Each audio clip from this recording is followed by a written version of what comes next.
اللہ تعالیٰ حاضری کا اس کو قبول منظور فرمائے۔ آج کی جو ہم نے گفتگو کی ہے ہمارا یہ ہوگا کہ تھوڑی دیر کے لیے تاکہ بہت سیر بھی کرنی ہوتی ہے چند چیزیں ہم بات کر لیں گے تاکہ آج ہم نے کیا پڑھا، کون سی گفتگو کی یا کیا ہم نے اس پارا پڑھا۔ آج سورہ فاتحہ اور سورہ بقرہ، سورہ فاتحہ پوری پڑھی اور سورہ بقرہ کی 10 پارہ ختم کیا اور 10 پارہ ہم نے شروع کیا ہے۔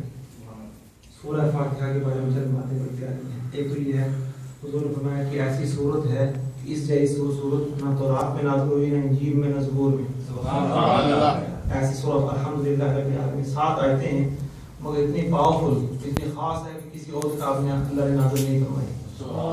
ایک اور دوسرا کیا ہے کہ سارے قرآن کا جو خلاصہ ہے، سارے قرآن کا خلاصہ وہ سورہ فاتحہ ہے۔ سبحان اللہ۔ سورہ فاتحہ پڑھ لیں تو سورہ فاتحہ کھولے سارا قرآن پاک ہو جائے گا۔ سبحان اللہ۔ سارے قرآن پاک کو کلوز کریں سورہ فاتحہ ہو جائے گی۔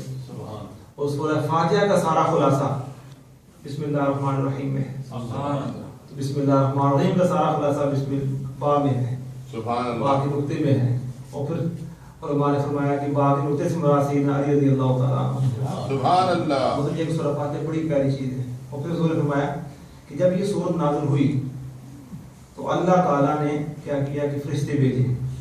حضور نے فرمایا کہ اللہ تعالیٰ نے ایک فرشتہ نازل کیا کہ حضور عرض کیا رسول اللہ یہ کسی اور نبی کو اللہ تعالیٰ نے عطا نہیں فرمائی۔ سبحان اللہ۔ 2 باتیں اور ہیں، ایک تو یہ ہے کہ حضور نے فرمایا کہ سورہ فاتحہ میں شفا ہے۔ سبحان اللہ۔ اور دوسرا فرمایا کہ جو ایک بڑی خاص بات جو سورہ فاتحہ کو 100 دفعہ پڑھے، 3 دفعہ 100 دفعہ پڑھے اور دعا مانگے تو اللہ تعالیٰ اس کی دعا قبول فرماتا ہے۔ سبحان اللہ۔ سوندار بھی کہہ رہی بات پتہ کہ جب سورہ فاتحہ کی شان ہے۔ سورہ بقرہ ہم شروع کر دیتے ہیں، اس میں کیا ہے 286 آیات ہیں۔ شروع میں ہم چلے جائیں اگر تو اور دیکھیں کہ سورہ فاتحہ میں پہلی 7 آیتیں اہل ایمان کی گفتگو کی جا رہی ہے، پھر اگلی 2 آیتیں کافروں کے بارے میں کی جاتی ہیں، اور اگلی کتنی 17-18 آیتیں اللہ تعالیٰ نے منافقوں کے بارے میں بیان کی ہیں۔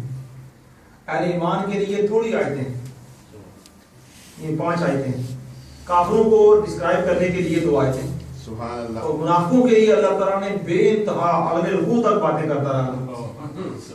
کافروں کی بات کی، کافر لے کر نام لے کر بات کی، دوسروں کی بات کی نام لے کر، منافقوں کی بات وَمِنَ النَّاسِ مَن يَقُولُ، لوگوں میں کچھ ایسے بھی ہیں ان کا نام لینا بھی گوارا نہیں کیا کیونکہ وہ چھپے ہوتے ہیں ان کی بات۔ آگے کرتے گئے اللہ فرماتا ہے یُضِلُّ بِهِ كَثِيرًا وَيَهْدِي بِهِ كَثِيرًا کہ قرآن ایک ایسی کتاب ہے کہ اس کو بے شمار لوگ اس کو پڑھ کر گمراہ ہو جائیں گے اور بے شمار کو ہدایت پا جائیں گے۔ سبحان اللہ۔ اب اس آیت سے یہ پتہ چلا کہ یہ نہیں کہہ سکتے، کوئی یہ نہیں کہہ سکتا یہ بڑا عالم ہے، اس کے پاس اتنا علم ہے، اس نے تو بائبل سے لے کر سارا کوئی حفظ کر لیا ہے، سارا یاد کر لیا، ہدایت پر ہوگا۔ نہیں، علم ہونا اور ہدایت ہونا تو الگ بات ہے۔ اب ہم بے شمار کتابیں ہوں گی مگر ہدایت نصیب میں نہیں ہوگی، اور جس کو اللہ ہدایت عطا فرماتے وہ ہدایت فرما یافتہ ہو جاتا ہے۔ آگے بات کرتی ہے آدم علیہ السلام کی، کس طرح اللہ تعالیٰ نے آدم علیہ السلام کو پیدا کیا، کس طرح فرشتوں کے سے سجدہ کروایا اور ساری باتیں کی ہیں۔ پھر اس کے بعد سجدے کی باتیں، پھر کرتے کرتے ایک بڑی خاص بات اور وہ یہ ہے فَتَلَقَّىٰ آدَمُ مِن رَبِّهِ كَلِمَاتٍ فَتَابَ عَلَيْهِ۔ آدم علیہ السلام جب زمین پر آ گئے کتنے 100 سال تک روتے رہے، اور 300 سال تک آدم علیہ السلام اس حال میں تھے کہ آپ سجدے کی حالت میں ہوتے تھے اور آپ کے آنسوؤں کی وجہ سے کیا ہوتا تھا کہ وہ سارا جو حصہ تھا اس وہاں گھاس اگائی تھی، اتنا اللہ کی یاد میں روئے۔ پھر کیا ہوا، ایک دن خیال آیا کہ اللہ تعالیٰ میرے توبہ کو قبول نہیں فرما رہا، کیا بات ہے، اچانک یہ خیال ذہن میں آ گیا، فوراً ہاتھ اٹھائیے اللہم انی اسألک بحق محمد ان تغفر لی۔ سبحان اللہ۔ نعرہ تکبیر، نعرہ رسالت، لبیک لبیک۔ 300 سال تک روتے رہے، توبہ قبول نہیں ہوئی، جو ہی یہ کلمات ادا فرمائے اللہ تعالیٰ نے فوراً توبہ قبول فرمایا۔ سبحان اللہ۔ اور نے پوچھا کہ آدم یہ کیا بات، تو نے کیسے میرے محبوب کو پہچانا؟ بس کے باری تعالیٰ کہ میں نے کیا کی، جب تو نے مجھ میں روح ڈالی تھی نا تو میں نے دیکھا کیا کہ جب اوپر دیکھا تو عرش کے پایوں پر لکھا ہوتا لا الہ الا اللہ محمد رسول اللہ۔ میں یہ دیکھا میں جنت کی جگہ جگہ دیکھی، جنت میں جب چلایا کوئی پتہ ایسا نہیں تھا جہاں میرا نام پاک کے ساتھ محبوب کا نام نہ ہو۔ سبحان اللہ۔ جب حوروں کی اس آنکھوں پر دیکھا، ماتھوں پر دیکھا، ہر جگہ دیکھا تو میں سمجھ گیا کہ جس ہستی کا نام اتنا جوڑ کر رکھا ہوا ہے، لا الہ الا اللہ و محمد رسول اللہ، نہیں با بھی نہیں رکھی، لا الہ الا اللہ اللہ کے بعد فوراً محمد رسول اللہ، جو جان بوجھ کر جو یہ پڑھے لا الہ الا اللہ محمد رسول اللہ وہ ایمان سے بھی چلا جاتا ہے. یہ واہ بھی درمیان میں رکھنا گوارا نہیں کہ اتنا قریب رکھا, اتنا پیارا ہے کوئی. اور میں نے یہ بات سنبھال کر رکھی تھی, جب کوئی مشکل وقت آئے گا تو اس ہستی پاک کا وسیلہ دوں گا. سبحان اللہ. کوئی یہ نہ کہے کہ ہم نے ویسے باتیں بنا لی. یہ جو بات کر رہا ہوں کہ آدم علیہ السلام کی توبہ قبول ہوئی بوسیلہ محمد مصطفیٰ صلی اللہ علیہ وآلہ وسلم, یہ طبرانی نے صاحب حدیث پاک کو بیان کیا, بہقی نے بیان کیا ہے, سیدنا علی رضی اللہ تعالی حدیث پاک راوی ہیں. تقریباً درجنوں کے حساب سے ایسی کتابیں ہیں جہاں یہ حدیث پاک لکھی ہوئی ہے. تو آدم علیہ السلام کی توبہ قبول ہوتی ہے. اس کے بعد آگے چلتے چلتے پھر کیا ہوتا ہے, سبحان اللہ, پھر یہ بنی اسرائیل کا واقعہ شروع ہو جاتا ہے.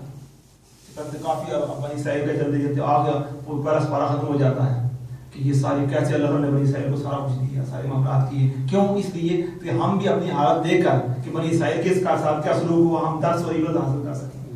پھر کرتے کرتے آگے جا کر ایک بات بڑی خاص آتی ہے, جو کہ ہم اس کی بات چلتی ہے تو اس کی بات میں چل چلتی ہے. سبحان اللہ. کیا ہوتا ہے کہ اللہ تعالیٰ فرماتا ہے کہ اے بنی اسرائیل تم نے سارے گناہ کیے, سارا کچھ کیا. میں نے کہا سجدہ کرو, تم نے آنکھیں اٹھا کر دیکھنا شروع کر دی. میں نے پہاڑ لا کر رکھ دیا, پھر بات نہیں بنی. من تو سروا اتارا, پھر بھی تم نے بات نہیں سنی. سارا کچھ کیا, میں معاف کرتا رہا, تم پر لعنت نہیں بھیجی, تم مددگارہ نہیں ہے, پھر بھی ساتھ میں ڈالی ہے. مگر یہاں تک پہنچ گئے ہو کہ نبی آخر الزمان میرے محبوب جب آ گئے ان کو بھی ماننے سے انکار کر دیا. الذین آتیناہم الکتاب یعرفونہ کما یعرفون ابناءہم, یہ تو آپ کو ایسے پہچانتے ہیں جیسے اپنے بیٹوں کو پہچانتے ہیں, اس سے بڑھ کر پہچانتے ہیں. تو یہ سارا کچھ جاننے کے بعد پھر انکار کر بیٹھے ہو. اللہ نے لعنت بھیج دی. اللہ کا تمہیں پتہ ہے یہی نبی آخر الزمان ہے. وَكَانُوا مِن قَبْلُ يَسْتَفْتِحُونَ عَلَى الَّذِينَ كَفَرُوا, کہ جب تم کافروں سے تمہارا ٹکراؤ ہوتا تھا اور لڑائی ہوتی تھی تو تم کیا کرتے تھے, لڑائی سے پہلے دعا کرتے تھے کہ اللہ تعالیٰ اس نبی آخر الزمان کے صدقے سے ہمیں فتح عطا فرما. سبحان اللہ. جن کے وسیلے سے دعا کرتے رہے ہو, جب وہ تشریف لائے تم نے انکار کیا. تو وہ ساری بات ہے. آگے ایک اور عشق کی بات چل نکلی ہے, وہ کیا, سبحان اللہ, کہ لا تقولوا راعنا. آقا علیہ السلام کے ادب و محبت کی بات ہے کہ بعض کا صحابہ بیٹھے ہوتے تھے تو بات کرتے کرتے بات اگر سمجھ میں نہ آتی تو دوبارہ ایک لفظ استعمال کیا کرتے تھے, راعنا یا رسول اللہ, یا رسول اللہ رعایت فرمائیں, دوبارہ ارشاد فرما دیں. اب یہودی جو کہ گستاخ تھے, بے ادب تھے, انہوں نے اس لفظ کو چینج کر دیا اور ٹویسٹ کر دیا اور غلط معنی لینا شروع کر دیا. اب ایک لفظ ایسا ہے جس کا ایک معنی ایک ہی معنی کو غلط بھی دے سکتا ہے, مگر کبھی بھی صحابہ نے اس کو برے معنی میں سوچ بھی نہیں سکتے تھے, جو وہ تو ادب والے لوگ تھے. مگر اللہ تعالیٰ کو یہ گوارا نہیں ہوا کہ لفظ ایسا میرے محبوب کے بارے میں استعمال کیا جائے جس کا کوئی اگر بدبخت چاہے تو غلط معنی نکال سکتا ہے. اللہ نے وہ لفظ ہی نکال دیا. یا ایوانو لا تقولوا راعنا, ایمان والو آج کے بعد راعنا نہیں کہنا, سبحان اللہ, آگے نہیں چھوڑ دو. سبحان اللہ. کیا کریں, وقولوا انظرنا, اللہ کو یا رسول اللہ انظرنا, انظر حالنا. ہم کہتے ہیں یا رسول اللہ انظر حالنا, یا حبیب اللہ. یہ قرآن سے ہٹ کر بات نہیں کر رہا نا, قرآن کی آیتیں وہی باتیں ہو رہی ساری ہیں. تو انظرنا, نظر کرم فرمائے یا رسول اللہ. یہ بات کہنے کے بعد اللہ کہتا ہے واسمعوا, یہ کیسی بات ہے میرے محبوب کی بارگاہ میں بیٹھے ہو, توجہ نہ ہو, واسمعوا سے سنا کرو. اب یہ بات کرنے کے بعد اچانک ساتھ ہی اللہ کہتا ہے وللکافرین عذاب الیم, کافروں کے لیے دردناک عذاب ہے. ہماری طرف بات تو اہل ایمان کی ہو رہی تھی, یا ایھا الذین آمنوا لا تقولوا راعنا وقولوا انظرنا واسمعوا, ایمان والوں کی بات ہو رہی, اچانک کافر کہاں سے آ گئے. اللہ فرماتا ہے جب تک میرے محبوب کے ادب میں رہو گے میں تمہیں خطاب کرتا رہوں گا, ایمان والے ہوگے, اور جو یہ تم نے رشتہ توڑا میں تم سے بات بھی نہیں کروں گا. وللکافرین عذاب الیم, کافروں کے لیے دردناک عذاب. سبحان اللہ. یہ ساری باتیں. پھر اس کے بعد ساتھ ہی آتا ہے کیا, ہاروت ماروت کا قصہ آتا ہے, کیسے وہ سارا جادو کا سلسلہ شہر بابل میں عراق میں اتارا گیا, اور کیسے یہودیوں نے سارا کچھ سیکھا. اور یہاں ایک نقطہ یہ بھی ہے کہ یہاں کے لوگ جو نان مسلم ہیں انہوں نے یہ مشہور کر رکھا ہے کہ یہ جو سلیمان علیہ السلام یہ جادو سکھایا کرتے تھے. اللہ نے انکار کیا, اللہ نے ایسا نہیں ہوا. سلیمان علیہ السلام کے زمانے میں یہ واقعہ ہوا, مگر آپ کا جادو سے کوئی تعلق قطر نہیں تھا. ہمیشہ یاد, جب بھی کوئی کتاب ایسی پڑھیں کہ جہاں یہ بات ہو, انگلش میں زیادہ ہوگی, اس میں کیا قطر ہمارا اس سے بات نہیں. اللہ میں ان کے زمانے میں یہ واقعہ ہوا, سلیمان علیہ السلام کا دور سے تعلق ہی کوئی تھا. آگے ایک اور دو باتیں اس بات ختم کر دیں گے. ایک تو یہ ہے کہ یعقوب علیہ السلام تشریف فرما ہے, آخری وقت ہے, وہ سال آ رہا ہے, تو آج بیٹوں کو بلا لیا. اولاد کو بلانے کے بعد فرمایا کہ یا میرے بیٹو ما تعبدون من بعدی, میرے بعد کس کی عبادت کرو گے. اب یہاں بھی بڑا پیارا نقطہ سمجھ میں آ رہا ہے کہ کس کی عبادت کرو گے. تو عام طور پر کیا سوال بنتا ہے, جواب یہ بنتا ہے نا کیا اللہ کی عبادت کریں گے. لیکن آپ یہ سکھا رہے تھے کہ میرے پاس جو طریقہ میں نے بتایا وہ تو اس طریقے پر اللہ کی عبادت کرو گے کہ اور طریقے سے؟ وہ کہ ما تعبدون میں کس کی عبادت کرو گے؟ انہوں نے کہا نعبد الہک و الہ آبائک، آپ کے رب کی عبادت اور آپ کے ابو اجداد کے رب کی عبادت کریں گے۔ سبحان اللہ۔ اب سوال یہ پیدا ہوتا ہے کہ ہاں ابراہیم علیہ السلام کا رب ہو یا اسماعیل علیہ السلام کا رب ہو یا دوسروں کا رب ہو، رب تو رب ہے، تو یہ ان کے آپ کا رب، جس رب کی آپ عبادت کرتے ہیں نا، بات کر اس رب کی عبادت کریں گے۔ آپ نے نام بھی لے لیا الہم واحدن، ایک رب ہے وہ، مگر بات کہاں شروع کی کہ جس آپ کے وسیلے سے، چونکہ مکہ کے کافروں نے کیا کیا، اللہ کو مانا، اللہ کی بات کی، مگر نبی کے وسیلے کو چھوڑ کر، نبی کو بائی پاس کر کے خود ماننے کی کوشش کی، بتوں کی پوجا شروع کر دی۔ تو نبی کو جو مان کر، نبی کے ذریعے جو مانا جاتا ہے وہ سیف ہوتا ہے، سیف طریقے سے آپ مانتے ہیں، یہ معاملہ ہے۔ اور آخری بات کیا کہ سورہ بقرہ سے دوسرا پارہ شروع ہو جاتا ہے، سیقول السفہاء من الناس ما ولاھم، کہ پورے دو رکوع جو ہیں، سبحان اللہ، یہ قبلہ بدلنے کی بات ہو رہی ہے۔ جب آقا علیہ السلام مکہ مکرمہ میں تھے تو آپ جب بھی نماز پڑھتے، چونکہ پہلا قبلہ چلا آ رہا تھا بیت المقدس، تو آپ ایسے نماز پڑھتے کہ بیت المقدس بھی سامنے ہوتا اور کعبہ بھی سامنے ہوتا، ایک ڈائریکشن میں ہوتا۔ جب حضور مدینہ پاک میں چلے گئے تو ایک ڈائریکشن میں رکھنا امپاسبل ہو گیا، تو آپ نے کیا کیا، اگر مکہ کی طرف مکہ کی نماز پڑھے تو بیت المقدس پیچھے، تو آپ نے 17 مہینے تک 17 منتھ آپ نے کیا کیا کہ اپنا رخ مسجد اقصیٰ کی طرف نماز پڑھتے تھے، بیت المقدس مسجد قبلتین کے اندر زور کی نماز ہو رہی تھی، 2 رکعتیں پڑھی تھی، 2 باقی تھی۔ آپ کی یہ خواہش تھی بار بار کہ مکہ والے بھی تانا مارتے ہیں اور یہودی بھی تانا مارتے ہیں، مکہ والے کہتے ہیں دیکھو ہر چیز اپنی، کتاب اپنی، نبی اپنا، قبلہ ہمارا یوز کر رہے ہیں۔ وہ یہودی کہتے ہیں، دیکھو یہودی کہتے ہیں یہ بات، اور مکہ والے کہتے ہیں دیکھو باپ دادی کا قبلہ چھوڑ دیا۔ تو حضور کے دل مبارک پر ہم کی کفیات و آثار طاری ہوئے اور آپ کا دل معاملہ ہوا، تو حضور نے کیا، نماز کے دوران بار بار آپ آسمان کی طرف چہرہ کر رہے تھے۔ یا ایک بات ہے کہ اگر اسلام کے اندر محبت کی، پیار کی، عشق کی، جذبات کی، احساسات کو، فیلنگ کی جو کوئی گنجائش اگر نہ ہو تو سیدھی سی بات اللہ فرماتے ہیں محبوب کیا بات ہے، یہ بات ہے، قبلہ بدلنے کی بات ہے، آپ کی مرضی یہ ہے، چلو ٹھیک ہے کام اب کعبہ کی طرف کر دیں۔ مگر حکم نازل کرنے سے پہلے اللہ نے کیا فرمایا، قد نرا تقلب وجهك فی السماء، سبحان اللہ، کہ میرا محبوب ہم بار بار آپ کا چہرہ پاک آسمان کی طرف پلٹنا دیکھ رہے ہیں۔ سبحان اللہ، فَنُوَلِّيَنَّكَ قِبْلَةً تَرْضَاهَا، ہم آپ کو اسی قبلے کی طرف پھیر دیں گے جس پر آپ راضی ہیں۔ سبحان اللہ، ابھی تک حکم نہیں آیا، اب اس میں عشق کی بات چل رہی ہے، محبت کی بات چل رہی ہے، پیار کی بات چل رہی ہے، پھر فرمایا فَوَلِّ وَجْهَكَ شَطْرَ الْمَسْجِدِ الْحَرَامِ، مسجد حرام کی طرف منہ کر لو۔